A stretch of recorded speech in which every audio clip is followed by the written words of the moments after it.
A parameter describes a population.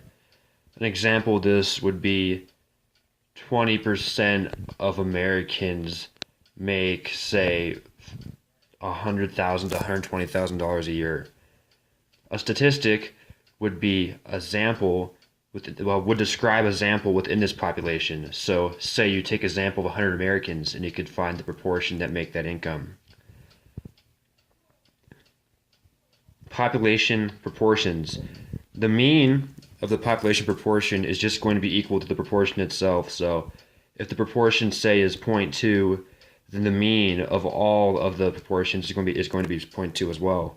And the standard deviation is going to be p times 1 minus p divided by the sample size n, and you're going to find the square root of that. So for the previous example, it would be 0.2 times 0.8, and let's just say examples of 50, divided by 50 square root. And if you want to know whether or not you can use normal distribution to approximate values, make sure you do n times p and n times 1 minus p. If they're both greater than 10, then the distribution is approximately normal. Now, the mean of a sampling distribution is just going to equal the mean. And the standard deviation is going to be the given standard deviation divided by the square root of n. And you can use normal distribution by the central limit theorem, but this is only if sample sizes are bigger than 30, because this states that sufficiently large samples of greater than 30 create sampling distributions that are approximately normal.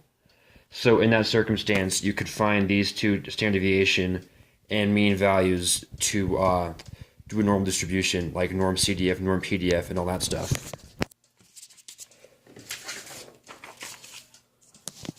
A population distribution is just going to graph a parameter. And then a distribution of sample data is just going to be the graphs of the individual samples you made.